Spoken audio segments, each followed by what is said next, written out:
사람과 인사하겠습니다. 세상을 리드해 갑시다.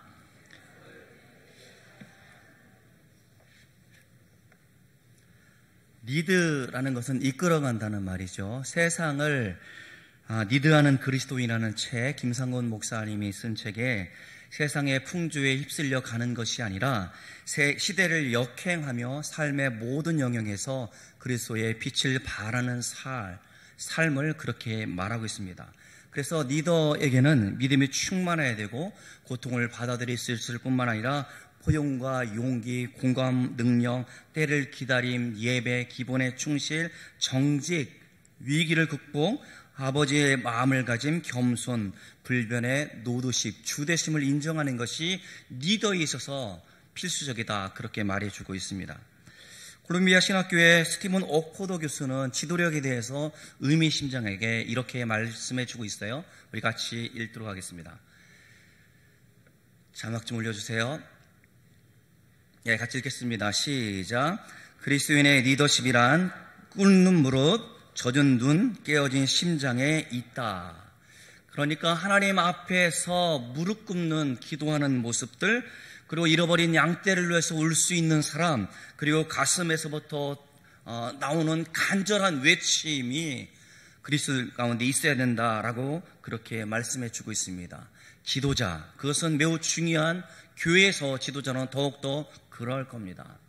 여러분, 예언자가 무엇입니까? 선지자가 무엇입니까? 하나님의 말씀을 그대로 전해주는 사람이죠. 그러니까 자신의 생각, 감정, 느낌이 아니고 하나님의 말씀을 있는 그대로 가감없이 전해주는 사람이 선지자, 예언자입니다. 오늘 본문에 나오는 사람은 누구입니까? 예레미야 선지자입니다. 그가 어떤 지도자인지 살펴보고자 합니다. 첫째는 그는 뜨거운 가슴을 가진 사람이었습니다.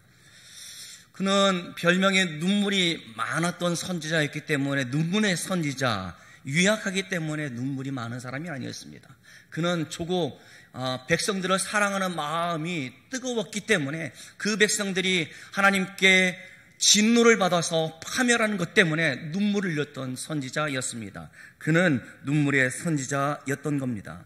그래서 9장 1절에 이렇게 성경을 말씀해 주고 있습니다. 같이 읽겠습니다. 9장 1절 시작.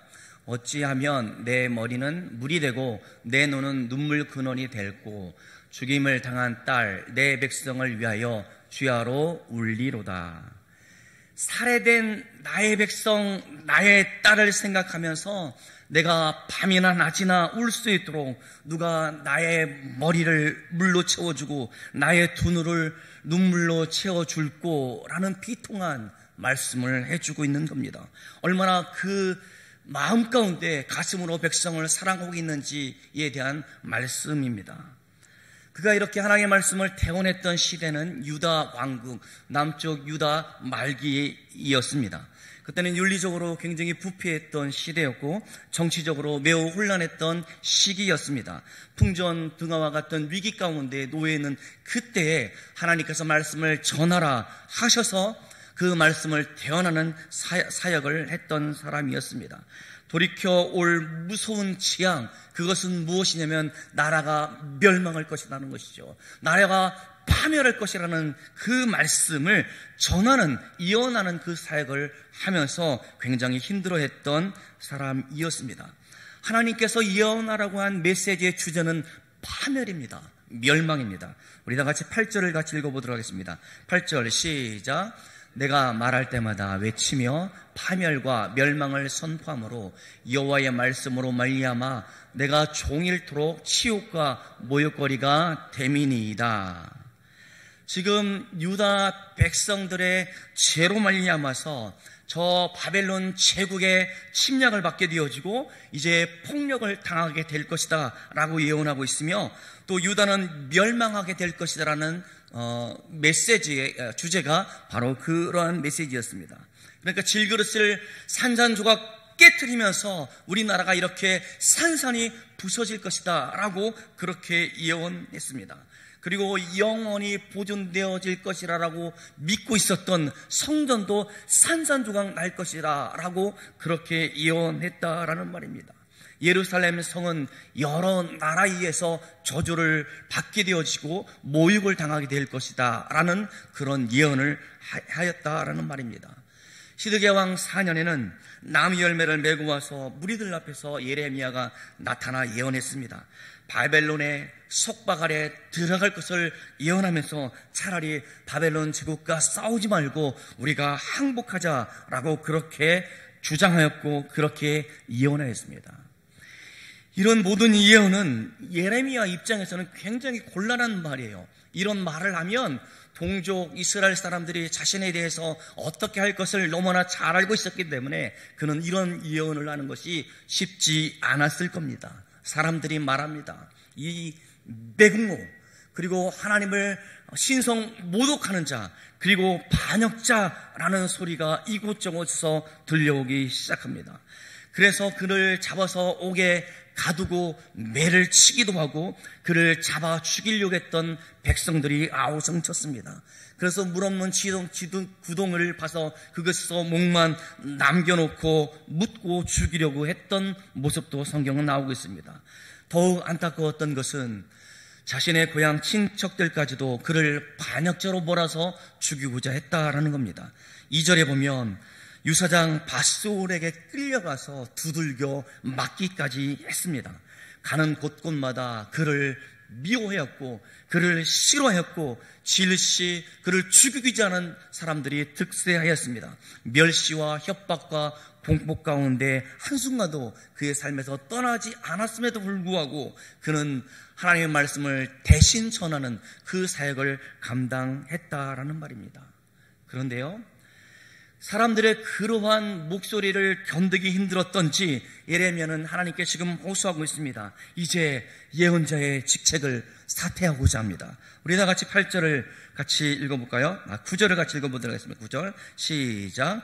내가 다시는 여호와를 선포하지 아니하며 그의 이름으로 말하지 아니하리라 하면 나의 마음이 불붙는 것 같아서 골수에 사무치니 답답하여 견딜 수 없나이다. 8절에 내가 종일 지옥과 모욕거리가 되었습니다. 그만하겠습니다 라고 그렇게 말하면서, 그러나 그렇게 할 수 없었던 이유가 무엇이었습니까? 가슴 속에 불타는 민족에 대한 열망이 있었기 때문에 그는 그렇게 할 수 없었다라고 말하고 있습니다. 내가 다시는 여호와를 선포하지 아니하며 그의 이름을 말하지 아니하리라. 정말 모든 것을 다 내려놓고 다녀오고 싶었던 그에게 고스란히 그것을 그렇게 하고 싶었다라는 표현입니다만은, 그렇게 할 수 없었던 것은 자신의 마음이 불붙는 것 같아서 골수에 사무친다라고 그는 그렇게 토로하고 있다라는 말입니다. 애쉬, 이 불이라는 말은 하나님의 진노와 함께 쓰이는 단어였습니다. 하나님의 심판의 백성들 가운데 임할 때 그들이 당하는 어려움들, 고통들, 아우성, 파멸의 소리를 내가 생각하니 내 마음에 골수에 사무친다라고 그는 그렇게 말하고 있는 겁니다. 그것은 너무나 두려운 일이었습니다. 그들의 백성들이 당하는 고통들을 돌아볼 때 마음이 굉장히 아팠던 겁니다. 비통함 때문에 자신의 수치와 칠구를 각오하면서까지 하나님께서 전하라는 그 예언의 말씀을 전하는 것을 그만둘 수가 없었다라는 말입니다. 왜냐하면 자신이 선포하지 않으면 이스라엘 백성들이 파멸할 것이고 하나님의 진노를 벗어날 방법이 없었기 때문에 그렇습니다. 부모가 자식 잘 되기를 바라지 않는 부모가 어디 있습니까? 잘 되기를 바라는 마음의 표현 가운데는 때로는 혼내기도 해야 되죠. 매를 들어야 할 때는 들어야 된다라고 저는 생각을 합니다. 아마 매를 들면서 이놈 자식 너 매 맞으면서 죽어라 라고 패는 부모는 없을 겁니다. 매를 들면서까지 너가 바른 길로 가기를 원하여 부모는 그렇게 매질을 하지 않겠나 생각이 되어집니다. 다시는 그러한 잘못을 하지 않기를 바라는 마음으로 그렇게 매질을 하고 충고를 하고 그에게 말하는 건 아니겠습니까? 마찬가지로 마음과 골수, 예레미야 내부를 표현해 주기는 그런 말 가운데 하나님은 예레미야에게 그에게 사명을 주었고 그에게 하나님의 마음을 품어 주었기 때문에 그는 그렇게 말하고 있는 겁니다. 하나님을 향한 열심, 하나님께서 내게 맡겨주신 사명을 위해서 살지만 이것이 하나님의 마음이다라는 사실을 깨닫고 이스라엘 백성들이 멸망받기를 원치 아니하셔서 그들로 하여금 다 돌아오기를 원하는 그런 마음을 에레미야 선지자는 품고 있었다라는 말입니다. 초기 미국 선교사 가운데 데이비드 브라인 러드라는 사람이 있었습니다.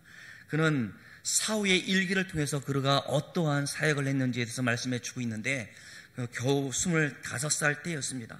그는 당시에 어느 누구도 돌보지 않고 백인들이 와서 인디안들을 몰살하기도 하고 그들이 살고 있었던 땅을 빼앗아서 정말 비참하게 살던 인디언 지역으로 들어가서 선교를 하기 시작했습니다. 부당하게 땅을 빼앗긴 사람들을 대변하기도 하고 형편없는 삶을 개선하기 위해서 많은 사역에 초점을 두고 그들에게 복음을 전하였습니다. 땅을 잃어버린 땅을 찾기 위한 노력도 많이 했습니다. 권위 향상을 위해서 일한 결과 백인들은 말합니다. 너는 우리의 배신자다라고 말함에도 불구하고 그는 인디언들을 향한 선교를 포기할 수 없었습니다. 그리고 많은 백인들이 오해를 하고 그 오해 때문에 절망 가운데 빠지기도 했지만 결국 진실되게 사람들이 알아주게 되어졌고 그를 후원하게 되었습니다. 그는 온 힘을 다하여 온 정성을 다하여 자신에게 맡겨준 사역을 잘 감당하였습니다. 그렇게 열정을 다하던 선교사는 과로, 영양실조 그리고 숙한으로 인디안 선교를 시작한 지 만 4년이 못 되어 그 약혼자 품에서 그렇게 세상을 떠나고 말았습니다. 비록 29살의 짧은 생애를 살았습니다마는 그의 삶은 하나님을 향한 열정과 뜨거운 헌신으로 가득 찼던 선교사였습니다. 그의 삶의 모습을 보고 많은 사람들의 영향을 받아서 선교하기로 결단했던 사람들이 있었습니다. 현대 선교의 아버지라고 여겨졌던 윌리엄 캐리, 영국의 부흥운동을 일으켰던 존 웨슬리에게 영향을 주었다라는 말입니다. 그는 매우 짧은 생애를 살았음에도 불구하고 선교 역사에 있어서 매우 열정적인 선교사의 모습으로 각인되어져 많은 사람들 가운데 인정을 받고 있습니다. 사랑하는 여러분, 하나님의 역사는 어떤 사람들을 통하여 일을 하였습니까? 비통함을 가진 사람들, 저 영혼들 가운데 하나님의 말씀을 전하지 않고는 견딜 수 없는 그의 눈물을 가진 사람들을 통하여 하나님께서는 그들을 통하여 일하셨다는 사실을 우리는 선교 역사를 통해서도 알 수 있고 성경을 통해서도 알 수 있습니다. 눈물의 선지자 예레미야의 사역을 통해서 민족의 아픔을 함께 나누고자 했던 그 마음을, 민족을 가슴에 품었던 사람 예레미야의 모습을 우리는 볼 수 있어야 할 겁니다. 그렇다면 하나님께 인정받아서 쓰임받는 사람들의 특징은 무엇이었습니까? 아까도 말씀드렸지만 그것은 비통한 마음을 가진 사람, 그리고 또한 비통함과 더불어 열정을 가진 사람들을 하나님은 사용했다라는 겁니다. 우리들의 모습을 보십시오. 오늘날의 교회의 모습, 기독교의 모습은 어떻습니까? 능력은 많이 약화되어져서 세상의 교회를 염려하는 시대를 살고 있습니다. 저는 개인적으로 그렇게 말하는 사람들을 동의하기 어렵습니다. 왜 교회의 안 좋은 모습을 이렇게 언론 기사화해서 교회의 안 좋은 영향력을 세상에 알리느냐 말하는 것, 그것은 돌아보면 좋은 게 좋은 거니까 감추고 우리끼리 해결하자라는 말이라 생각이 되어집니다. 어쩌면 교회가 그런 자정 능력을 상실했기 때문에 세상을 통하여 교회의 아픔들, 우리들의 잘못들에 대해서 그렇게 말하고 있기 때문에 우리는 더욱더 그런 소리 가운데 귀 기울여야 된다라고 저는 그렇게 생각합니다. 교회가 세상에 대해서 영향력을 끼치는 것이 아니라 세상의 교회를 염려하는 시대를 살아가고 있다라는 말입니다. 무엇보다도 비통한 것은 우리들의 사역 가운데 있는 것은 아닙니까? 정말 우리들의 사역의 모습들, 여러분들이 신앙생활하는 모습들, 여러분들이 이렇게 예배드리는 그 모습들 가운데 진정 비통하는 모습들, 가슴을 찢는 그러한 슬픔이 어디에 있다라는 말입니까? 정말 마음 깊은 곳에서부터 교회를 향한 마음들, 연약한 성도들을 돌아보고자 하는 그런 안타까운 심정이 지금 어디에 있다라는 말입니까? 여러분을 볼 것이 아니라 저를 봐도 그렇습니다. 나를 보아도 그렇고, 이 시대의 성도들의 가정을 보아도 그렇고, 우리 주변에 놓여 있는 환경을 보아도 느끼는 아픔을, 우리는 그것을 아픔으로 바라보고 있느냐라는 말입니다. 에레미야가 그랬던 것처럼, 선교사 브레이너가 말했던 것처럼, 보았던 것처럼 그러한 느꼈던 아픔들이 우리 안에는 지금 있느냐는 말입니다. 예수님께서 이런 마음을 가졌습니다. 그래서 연민의 마음을 통해서 이스라엘을 향하여 목자 없는 양이라 라고 그렇게 말씀하셨습니다. 그리고 예루살렘 성전을 바라보시면서 우셨던 예수님의 모습을 우리는 기억합니다. 그것 때문에 중교 지도자들로 하여금 박해를 받게 되어졌고, 그것 때문에 십자가에 못 박혀 죽으셨습니다. 그러나 결국 부활하여 만물의 구세주가 되셨습니다. 그리고 모든 이름 위에 뛰어난 이름을 가지게 되었고, 모든 이름이 예수의 이름 앞에 무릎 꿇게 되어지는 역사가 나타났습니다. 그것이 무엇이었습니까? 지난 아픔, 비통한 마음, 하나님의 마음의 괴로움이 그 안에 있었기 때문에 그렇습니다. 우리는 종교적인 미사여구를 사용하기를 좋아하고, 우리는 부흥이라는 단어를 좋아합니다마는, 그러나 진정한 부흥은 비통함에서부터 시작되어진다는 사실을 여러분 꼭 기억했으면 좋겠습니다. 하나님 나라를 향한 비통한 마음, 그리스도를 증거하고자 하는 비통한 마음이 우리 가운데 있어야 되지 않겠습니까? 성경에도 하나님께서 폐허가 된 이스라엘과 예루살렘과 예루살렘 성전의 상황을 보면서 이것을 누가 이 일을 감당할까, 하나님의 비통함을 아는 사람을 찾고자 했습니다. 당시에 수많은 사람들이 포로로 끌려갔고, 포로 생활했던 사람들이 수많은 사람들이 있었을 때 그 가운데 한 사람 느헤미야를 통해서 하나님은 그 일을 감당하고자 하셨습니다. 예루살렘이 초토화되어지고 폐허가 되어진 그 모습을 보면서 마음이 불붙는 것 같고 잠을 이룰 수 없고, 그것을 통하여 내가 죽고자 하는 그런 마음으로 기도했던 느헤미야를 하나님은 사용하였다라는 말입니다. 그는 제사장도 아니었습니다. 그는 서기관도 아니었습니다. 평범한 직업연인이었습니다. 그러나 그는 기도하는 사람이었습니다. 폐허가 된 조국에 대한 열망들, 비통한 마음들, 연민의 마음이 넘치는 사람이었습니다. 자신은 안위를 누리고 있고 바벨론 제국의 포로로 끌려와서 입지전적인 성공을 거두었던 사람이었습니다마는, 폐허가 된 조국에 대한 열망, 비통한 마음을 그는 품고 있었다라는 말입니다.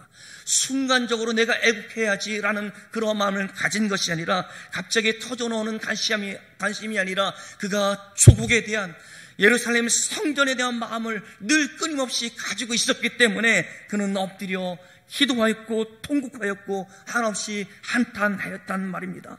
그리고 금식하면서 밤낮 기도했던 사람, 그 사람을 하나님은 사용하셨습니다.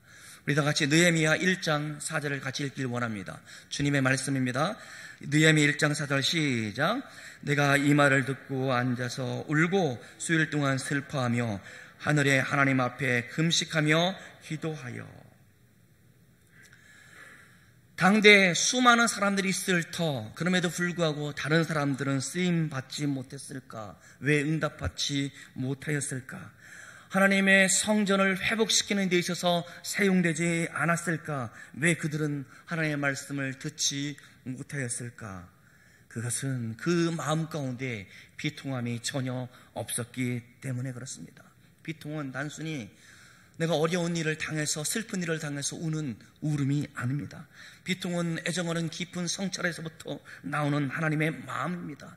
하나님의 마음이기 때문에 내가 고난을 각오하면서 내가 그것을 감당하고자 하는 그 마음이 바로 비통함입니다. 슬픔이, 그런 비통함이 사람들 가운데 없었어요. 한마디의 기도도 그들 가운데 없었습니다. 사랑하는 성도 여러분, 여러분은 지금 나와 나의 가정, 교회와 하나님 나라 한 영혼에 대한 관심이 있는지 돌아봤으면 좋겠습니다. 정말로 걱정하는 마음이 여러분들 가운데 있습니까? 교회가 세상과 별반 다르지 않아서 손가락질 받고 멸시받는 상황 가운데 있는 그 현실을 보면서 여러분은 비통한 마음을 가지고 있습니까? 십자가 복음의 능력을 상실하고 미덥지 않은 다툼 가운데 연연하는 모습들, 교회가 휘황찬란하여 겉으로 꾸미는 들 가운데 집중하는 그런 모습들 가운데 여러분은 동조하고 있지는 않습니까? 차갑지도 뜨겁지도 않고 서서히 세상이 원하는 방법대로 잠식되어져 가는 성도들의 모습, 그것이 나의 모습, 여러분의 모습 아니겠습니까? 사단은 우리로 하여금 전의에 불타는 것을 싫어합니다. 뜨겁게 기도하는 것을 싫어합니다. 그래서 어떤 사역을 감당함에 있어서 혼신의 노력을 다하는 그런 사람들을 싫어합니다. 그저 하나님 앞에 그냥 나는 괜찮아, 너 그렇게 하지 않아도 돼, 다른 사람이 그렇게 하는 것도 못마땅한데 그냥 가만히 있으면 될 거야 라는 그런 마음들을 심어주는 것이 사탄의 괴략이라 저는 그렇게 생각합니다. 그리고 더 이상 눈물을 흘리지 않도록 우리의 심령 가운데 메마른 마음을 부어주고 있는 것이 사탄의 마음 아닌가 생각해 보았습니다. 관심이라는 말이 있죠.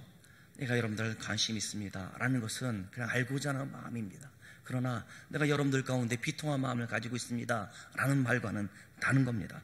그러니까 흥미를 끄는 것 가운데 관심을 갖는 것이 아니라 어떤 프로젝트나 어떤 교회에서 하고자 하는 그 사역 가운데 단순한 호기심, 관심을 말하는 것이 아니라 정말 그 사역이 하나님의 영광 가운데 마음껏 펼쳐질 수 있도록 온 성도들이 마음을 모아서 함께 나아가도록 나도 참여해야지라는 그런 비통한 모습이, 마음이 우리들 가운데 요청된다라는 말입니다. 우리가 지금 보고 듣고 있는 것이 무엇입니까? 여러분 무엇 때문에 마음을 다하여 그것을 바라고 있다라는 말입니까? 그것이 정말 하나님의 기뻐하는 것들인지 우리 스스로 돌아봐야 되지 않겠나 싶습니다. 절실함으로부터 시작되어지는 이런 비통한 마음이 하나님의 교회가 무엇을 하여야 하나님을 기쁘시게 하는 일들 가운데 교회의 본질이 무엇인지에 대해서 우리가 사용하게 되어지고 그러한 일들 가운데 우리의 마음을 드러낼 수 있다라는 말입니다. 그것을 다 도외시하고 세상 가운데 아무런 일도 없이 편안하게 사는 것 때문에 나는 행복하다 말해서도 안 되고, 우리가 주님이 기뻐하시는 일들을 다 제쳐놓고 나만 잘 먹고 잘 살고 내 자녀들이 잘 되어지는 것 때문에 나는 믿음이 있다라고 말하는 그것도 어리석기 이를 데 없다라는 말입니다. 죄에 물들고 있는 나의 모습들 때문에 내가 슬프고, 우리 성도들이 믿음 안에 굳건히 서지 못하여 세상으로 향하여 달려가는 그 모습들 때문에 마음이 끓는 듯한 그런 비통한 마음이 우리 교회를 살릴 것이고 여러분의 가정을 살릴 것이고 여러분의 믿음을 살릴 수 있다는 그런 고백이 저와 여러분들 가운데 있기를 간절히 소망합니다. 사랑하는 여러분, 더 시간 끄는 것은 무엇인지 압니까? 그런 비통한 마음이 없어도 우리가 기능적으로 우리에게 주어진 일들을 하는데 아무런 문제가 없다는 겁니다. 제가 물론 에레미야서가 그렇습니다만 읽을 때마다 하나님의 마음이 알게 되어지고 이 시대를 살아가면서 성도들 가운데 어떻게 하나님의 마음을 전할까 묵상할 때마다 늘 눈물이 앞섭니다만 제 자신을 보니까 더욱더 그래요. 제가 여러분들 가운데 설교를 하고 가르치고 아이들을 기도하는 데 있어서 아무런 기능적인 문제가 없어요. 내가 영적으로 다운되어지고 영적으로 메말라가고 있고 아무런 영향력이 없음에도 불구하고 영적으로 완전히 피폐한 삶을 살고 있음에도 불구하고 내가 목사를 하고 있다는 겁니다. 여러분들이 지금 영적으로 많은 문제가 득세하고 있음에도 불구하고 여러분의 직분자로서 많은 사람들 앞에 나서고 있는 모습들 가운데 아무런 자각 없이 서 있는 모습이 저의 모습입니까? 여러분의 모습입니까? 우리의 모두의 모습이지 않나 싶어요. 여러분, 우리 이번 주간에 겨울 성경학교 있는 거 아십니까? 얼마나 많은 사람들이 겨울 성경학교를 위해서 기도하고 있습니까? 얼마나 많은 교사들이 정말 저 죽어져가는 영혼들 가운데 한 영혼도 살리고자 하는 마음으로, 간절한 마음으로, 비통한 마음으로 지금 기도하고 있느냐는 말입니다. 그저 부서에서 알아서 하는 일이지.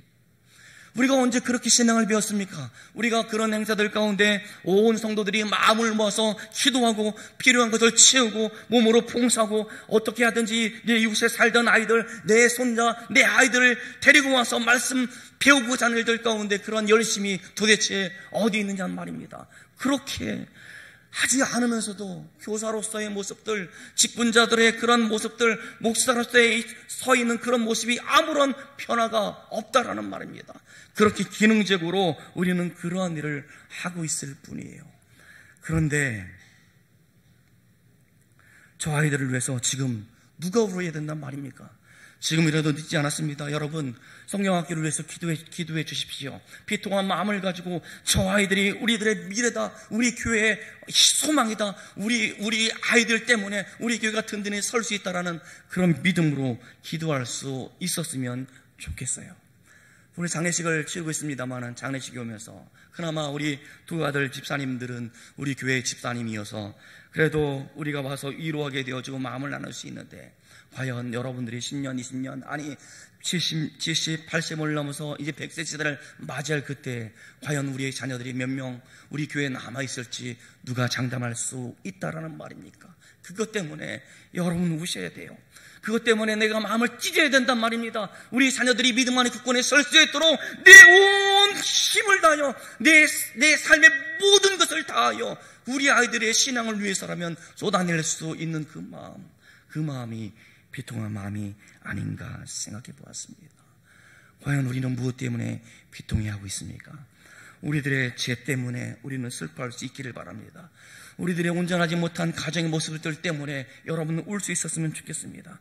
교회가 복음의 본질을 잃어버린 채 교회의 모습만 연연하고 있는 그것 때문에 여러분 마음을 찢고 비통한 마음으로 기도할 수 있었으면 좋겠어요. 그것이 회복되어질 때에 하나님이 기뻐하실 것이고, 그 마음을 품는 사람 한 사람을 통해서 우리 동산교회가 하나님의 나라 가운데 쓰임받을 수 있다라는 그런 고백이 저와 여러분들 가운데 있기를 주님의 이름으로 축원합니다. 비통한 마음을 가진 사람만이 열정이 있습니다. 그것은 저처럼 성격이 불붙는 사람을 말하는 것이 아니라 하나님의 마음을 알기 때문에 하나님을 위해서 적극적으로 혼신의 노력을 다해서 내가 할 수 있는 모든 일을 하고자 하는 그런 열정을 가진 사람이 될 수 있다는 말입니다. 우리에게 필요한 것은 젊은 사람들이 아닙니다. 우리에게 필요한 것은 물론 젊은 사람들이 있으면 좋겠습니다만 우리에게 진정 필요한 것은 비통한 마음을 가지고 하나님의 교회를 든든히 세우고자 하는 그런 열정을 가진 사람이 지금 이곳에 필요하다는 사실을 여러분들 가운데 토로합니다. 여러분, 비통한 마음을 가지고 주님께 돌이키십시오. 비통한 마음을 가지고 주님 앞에 기도하십시오. 그리고 돌아오십시오. 통곡에서부터 시작되어집니다. 통곡에서부터 하나님에 대한 열정이 살아날 수 있다는 그러한 경험과 고백이 저와 여러분들 가운데 있기를 주님의 이름으로 축원합니다. 기도하겠습니다. 하나님, 또 성도들의 마음을 아프게 했습니다. 하나님, 우리는 잘 될 겁니다.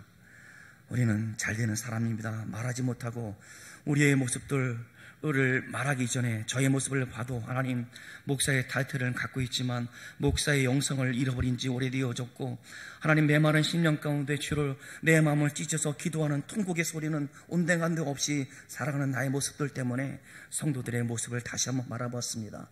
하나님, 나의 모습, 우리 성도들의 모습이 간절한 마음으로 주님의 이름을 부르면서 무릎 꿇어 나아가는 성도들이 한 사람 한 사람 많아질 수 있도록 주여 도와주시옵시고, 우리의 비통한 마음을 통해서 하나님, 비통한 마음을 가진 사람들을 통하여 하나님께서 일하신다는 확신을 주셔서 하나님, 내가 그렇게 쓰임받기를 원합니다 고백하는 우리 모든 성도들 되어질 수 있도록 주여 붙들어 주옵소서.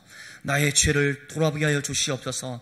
하나님, 우리의 가정에 깨어진 가정, 상처받은 가정, 하나님, 믿음이 온전치 못한 것 때문에 마음을 찢고 통회하는 모습들이 하나님 나올 수 있도록 도와주시옵시고, 하나님, 우리가 한숨 가운데 신음 가운데 울부짖는 그 소리 가운데 주님 붙들어 주셔서 저들의 소리 가운데 울부짖는 기도 가운데 저들의 가정이 온전해질 수 있도록 주여 도와주시옵소서.